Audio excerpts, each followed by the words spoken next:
الحمد لله ولا إله إلا الله. Assalamu alaikum brothers and sisters. Today we are going to show you 14 favorite foods of our Prophet Muhammad sallallahu alaihi wasallam. A true Muslim is the one who loves what his Creator Allah Almighty loves, and he hates what his Creator hates. Similarly, a true Muslim loves Prophet Muhammad sallallahu alaihi wasallam and the things he loves, and he hates the things which Prophet Muhammad sallallahu alaihi wasallam disliked. When it comes to Sunnah foods, or the foods most liked by our Prophet Muhammad sallallahu alaihi wasallam, everybody must have a knowledge what foods are most liked by our Prophet Muhammad sallallahu alaihi wasallam and what are the health benefits of these Sunnah foods. Then no doubt their benefits are much more than the rest, because these foods are liked by our Prophet Muhammad sallallahu alaihi wasallam. Some of them are also mentioned in Quran. Every food has its own benefits, but there are numerous foods which are most favorite of our holy Prophet Muhammad sallallahu alaihi wasallam. Number 1. Barley, good in fever while used in a soup form. Barley is the first recommendation for hot in temperament diseases. Barley is soaked in water, which is drunk for coughs and sore throats. The soup made from barley given to anyone suffering from the pain of fever is good. Prophet Muhammad sallallahu alaihi wasallam recommended barley to cure grief of heart and ailments of the kidney. Number 2. Dates. The Prophet Muhammad sallallahu alaihi wasallam said that a house without dates has no food.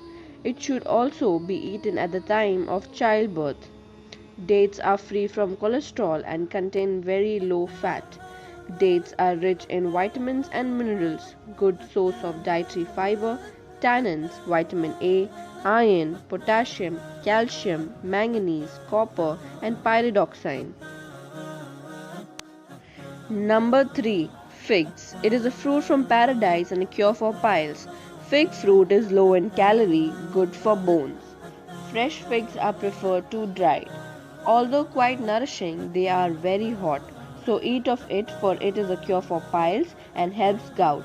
It is a very good cure for stomach disorders. It helps in curing from different kinds of cancers. Number 4. Grapes.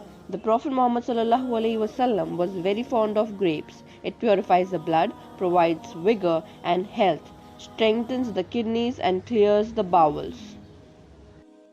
Number 5. Honey. Prophet Muhammad sallallahu alaihi wasallam said, honey is the cure of every stomach disease. He used to drink honey and water in morning, considered the best remedy for diarrhea when mixed in hot water. It is the food of foods, drink of drinks, and drug of drugs. It is used for creating appetite, strengthening the stomach, eliminating phlegm, as a meat preservative, hair conditioner, eye soother, and mouthwash. It is extremely beneficial in the morning in warm water. Number 6. Watermelon. The Prophet Muhammad sallallahu alaihi wasallam said, none of your women who are pregnant and eat of watermelon will fail to produce offspring that is good in countenance. Number 7. Milk. The Prophet Muhammad sallallahu alaihi wasallam said that milk wipes away heat from the heart, just as the finger wipes away sweat from the brow. It strengthens the back, improves the brain, renews vision, and drives away forgetfulness. The Prophet Muhammad sallallahu alaihi wasallam loved milk. Number 8. Mushroom. The Prophet Muhammad sallallahu alaihi wasallam said that mushroom is a good cure for the eyes. It also serves as a form of birth control and arrests paralysis. Number 9. Olive oil. It is mentioned in Quran. Prophet Muhammad sallallahu alaihi wasallam said, eat the olive oil and apply it locally, since there is cure for 70 diseases in it. One of them is leprosy. Olives are said to be the food of prophets. Olive oil is excellent treatment for skin and hair, delays old age and treats inflammation of the stomach. Green olives are the most nourishing and counteract auto-intoxication. Number 10. Pomegranate. The Prophet Muhammad ﷺ said it cleanses you of Satan and evil aspirations for 40 days. Number 11. Vinegar. A food Prophet Muhammad ﷺ used to eat with olive oil. Number 12. Water. The Prophet Muhammad ﷺ said, fever is like vapor of hell, so cool it with cold water, and the best drink in this world is water. When you are thirsty, drink it by sips and not gulps. Gulping produces sickness of the liver. Number 13. Meat. The Prophet Muhammad ﷺ said, meat is the king of foods. It is rich in protein, iron, zinc, selenium, good for bones, teeth, strengthening the immune system, body tissues, and many more. Number 14. Pumpkin. Pumpkin can lower the risk of prostate cancer, protect against joint inflammation and arthritis. Have a cup of pumpkin seeds per day to prevent appearance of wrinkles, stimulates the kidneys and prevents the formation of calcium oxalate stones. Having pumpkins prevent depression. If you like this video, please press the thumbs up button and share this video to your friends and family and earn the highest reward, that is Sadaqah Jariyah. Until next time, Subhana Rabbika Rabbil Izzati Amma Yasrifun, wa salamun ala al-mursaleen, walhamdulillahi Rabbil Alameen. Assalamu alaikum wa rahmatullahi wa barakatuhu.